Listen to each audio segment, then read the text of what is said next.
高血压是指静止状态时所测得的血压持续的高于或等于收缩压140，或舒张压高于90。高血压与国人10大死因中的脑血管疾病、心脏病及肾脏病密切相关。顾名思义，血压是血液施于血管壁的压力。心脏在收缩时血管压力较高，测得的血压称为收缩压；放松时压力减小，称为舒张压。一般健康成人的收缩压约在120，舒张压约在80毫米汞柱之间。当收缩压来到130到139，舒张压来到85到89，就可能进入高血压前期，属并发之灰色地带，需开始留意饮食与生活形态的调试，以预防血压值继续攀高。高血压初期没有明显症状，有些则有上述一些非特异性的症状，患者很难自我察觉。临床表现的症状通常是因为高血压已持续好一段时间，伤害到心血管系统而引发，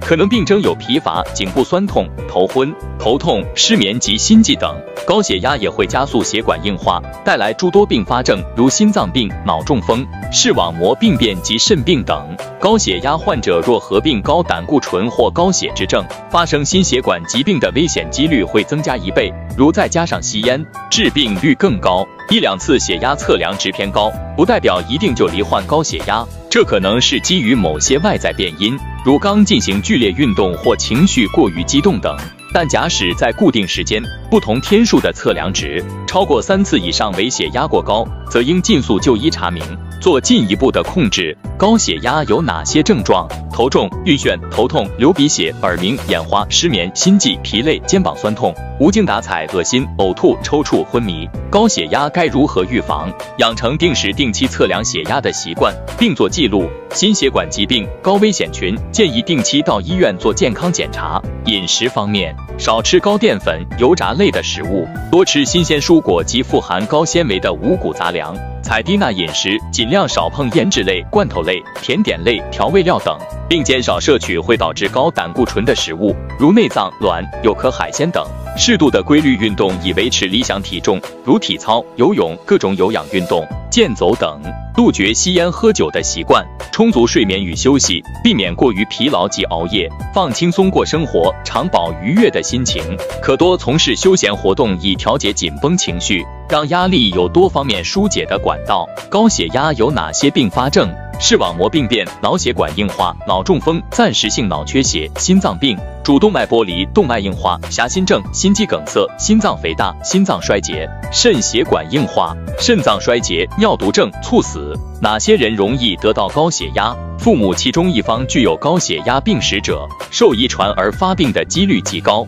体质对钠较敏感或交感神经较敏感的人，体重严重超重者，有指 BMI、身体质量指数大于30的人，个性过于急躁、完美主义、不服输等内心压力大的人，习惯吃外食或素食、摄取过多盐分、味精的人，本身患有打鼾、睡眠呼吸中止症候群的人，作息不规律、经常熬夜的人，经常抽烟或过度饮酒的人，老年族群或血管严重老化的人。50岁以前发生率男性高于女性，50岁以后女性高于男性，可能与女性更年期有关。高血压的成因是什么？高血压可细分为2大类，原发性高血压和次发性高血压，其中95%以上的高血压为原发性高血压。原发性高血压的致病原因可能与遗传、盐分摄取量、内分泌、体重过重、情绪压力及环境因素有关。其他像是吸烟、喝酒、外食、少运动等不良生活习惯，都可能使体内血压增高，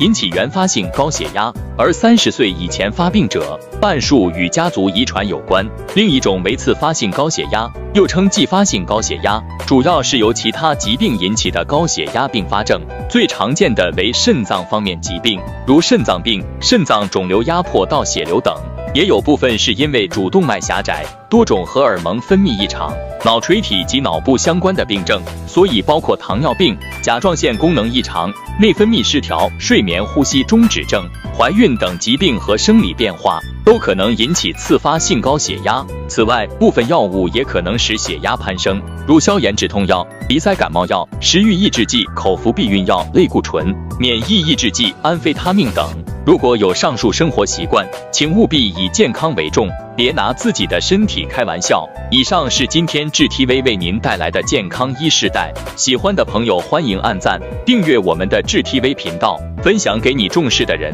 我真心祝福为这部影片分享的朋友们，大家身体健康，万事如意，健康一世代，我们下回见。